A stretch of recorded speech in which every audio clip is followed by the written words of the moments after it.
Full time piston बनाने में लग गया, पर उसको ये मालूम ही नहीं था कि उसके बनाए हुए पिस्टन में अभी भी कई फॉल्ट्स मौजूद हैं। उसने टोयोटा कंपनी को अपने पिस्टन ऑफर किए तो टोयोटा ने 50 में से 47 डिजाइन्स रिजेक्ट कर दिए। ये खबर होंडा पर बिजली बनकर गिरी, क्योंकि उसके पास अब वापसी का भी कोई रास्ता नहीं था। उसने मुख्तलिफ कंपनीज की रिक्वायरमेंट्स को समझने के लिए पूरे जापान के दौरे लगाना शुरू कर दिए। अलग अलग फैक्ट्रीज में गया, कार मैन्युफैक्चरर्स से मिला। अगले कई साल उसने मार्केट को समझने में लगा दिए और उसके बाद होंडा ने एक बार फिर से पिस्टन बनाए। इस बार ये पिस्टन सारी कंपनीज के क्वालिटी कंट्रोल पास कर चुके थे। उसको धड़ाधड़ ऑर्डर्स मिलना शुरू हो गए और एक बार फिर से होंडा को अपने ख्वाब पूरे होते दिखाई दिए। ऑर्डर्स को पूरा करने के लिए उसकी कंपनी ने 2000 वर्कर्स को भी हायर कर लिया। होंडा की ये खुशी सिर्फ चंद महीनों की मेहमान थी, ये किसको मालूम था। 1941 में जापान वर्ल्ड वॉर 2 में कूद गया और मिनिस्ट्री ने कई जापानीज कंपनी को अपने कंट्रोल में ले लिया, जिसमें एक कंपनी सोचाइरो होंडा की भी थी। होंडा को डाउनग्रेड करके उसी की कंपनी का सीनियर मैनेजिंग डायरेक्टर बना दिया गया और चीजें तब मजीद खराब हो गईं जब कंपनी के वर्कर्स को मिलिट्री सर्विस में लगा दिया गया। अगले 3 साल इंतहाई मुश्किल हालत में गुजरे, लेकिन 1944 में एक वाकया हुआ जिसने होंडा की उम्मीदों पर पूरी तरह से पानी फेर दिया। एयर रेड के दौरान एक मिसाइल सीधा होंडा की फैक्ट्री पे आ लगा। पूरे मुल्क के हालात बद से बदतर होते जा रहे थे। जापान जंग हारता हुआ दिखाई दे रहा था। फिर 1945 में 2 न्यूक्लियर अटैक्स हुए जिसने जापान की सिरे से कमर ही तोड़ डाली। इस वाक़े के बाद जापान ने अमेरिकन के सामने सरेंडर कर लिया। जंग तो अब खत्म हो चुकी थी, लेकिन होंडा अपना सब कुछ खो बैठा था। उसने अपने बचे कुचे एसेट्स टोयोटा को 4,50,000 येन में बेचे और एक बार फिर से जॉबलेस होकर बैठ गया। ये हालत सिर्फ होंडा के साथ ही नहीं थी, बल्कि पूरा जापान बहुत बुरे क्राइसिस से गुजर रहा था। इकोनॉमी मेल्ट हो रही थी। खाना पानी की शदीद किल्लत और महंगाई ने सबकी कमर तोड़ रखी थी।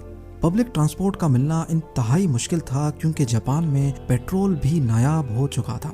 इसी दौरान होंडा को जापानीज इंपीरियल आर्मी का एक छोटा इंजन मिला जिससे वो वायरलेस रेडियो चलाया करते थे। अपनी आदत से मजबूर उसे एक आइडिया आया।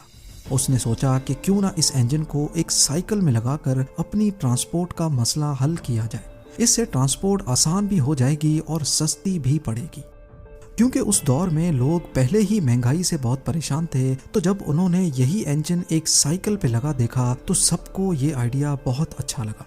चंद यूज्ड इंजन्स तो होंडा को मिल गए, लेकिन लोगों की डिमांड इतनी ज्यादा थी कि अब होंडा ने खुद का नया इंजन डिजाइन कर लिया। ये हिस्ट्री में पहली बार था कि किसी मशीन पर होंडा का लोगो देखा गया। होंडा के पास इतने पैसे नहीं थे कि वो मास लेवल पे ये साइकिल्स बना सके, लिहाजा उसने 18,000 दुकानदारों के नाम एक ओपन लेटर लिखा।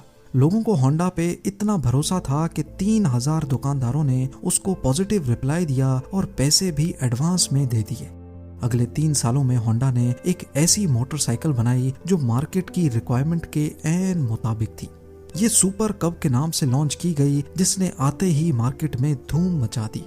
यह मॉडल इतना कामयाब हुआ कि 1958 में इसने अमेरिका की अपनी ट्रायम्फ और हार्ले डेविडसन की सेल्स को भी पीछे छोड़ दिया। क्योंकि होंडा को रेसिंग का बहुत शौक तो था ही, इसीलिए उसने अब स्पोर्ट्स बाइक बनाने का फैसला किया। वो मुख्तलिफ बाइक रेसेस में जाता और जीतने वाली बाइक्स के खास फीचर्स नोट डाउन करता जाता। उस दौर में ऐसे स्पोर्ट्स कंपटीशन रेस से बढ़कर मैन्युफैक्चरिंग कंपनीज के लिए मार्केटिंग का टूल हुआ करते थे। चंद सालों में होंडा की पहली स्पोर्ट्स बाइक लॉन्च की गई, जिसने 1962 इंटरनेशनल रेसिंग कंपटीशन में पहली पोजीशन हासिल की। इस रेस ने होंडा का नाम पूरी दुनिया में फेमस कर दिया। 1960s में होंडा दुनिया की सबसे बड़ी मोटरसाइकिल मैन्युफैक्चरिंग कंपनी बन चुकी थी और 1968 तक ये 1 करोड़ यूनिट्स सेल कर चुके थे। अपनी जिंदगी के 62 इयर्स गुजारने के बाद आखिरकार सोचाइरो होंडा को कामयाबी तो मिल चुकी थी, लेकिन जो ख्वाब वो बचपन से ही लिए बैठा था वो अभी तक पूरा नहीं हो पाया था। होंडा अब कार मैन्युफैक्चरिंग की तरफ भी जाना चाहता था। कई लोगों ने उनको ऐसा करने से मना भी किया, लेकिन उन्होंने किसी की एक ना सुनी। उस वक्त जापान में ऑलरेडी टोयोटा और निसान जैसी कंपनीज अपना बिजनेस जमाए बैठी थी। वहां मार्केट में अपनी नई जगह बनाना काफी मुश्किल था। होंडा ने अपनी पहली पिकअप ट्रक T360 लॉन्च की जो कि फेल हो गई। उसके बाद स्पोर्ट्स कार S500 लॉन्च की जिसके सिर्फ 1300 यूनिट्स ही बिक पाए। कई सालों की मेहनत और कई दर्जन डिजाइन्स रिजेक्ट होने के बाद फाइनली 1972 में होंडा सिविक लॉन्च की गई। ये वो गाड़ी है जिसके नए मॉडल्स आज तक पूरी दुनिया में फेमस हैं। 1980s में होंडा मोटर्स जापान की तीसरी बड़ी मैन्युफैक्चरिंग कंपनी थी और सिर्फ 10 सालों में ही ये दुनिया की तीसरी बड़ी हो गई। आज होंडा का नाम हमें cars, motorcycles, boat engines, plane engines और दर्जनों पावर टूल्स पे देखने को मिलता है।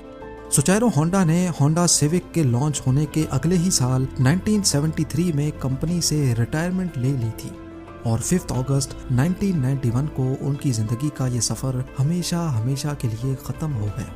उम्मीद है जेम टीवी की ये वीडियो भी आप लोग भरपूर लाइक और शेयर करेंगे। आप लोगों के प्यार भरे कमेंट्स का बेहद शुक्रिया। मिलते हैं अगली शानदार वीडियो में।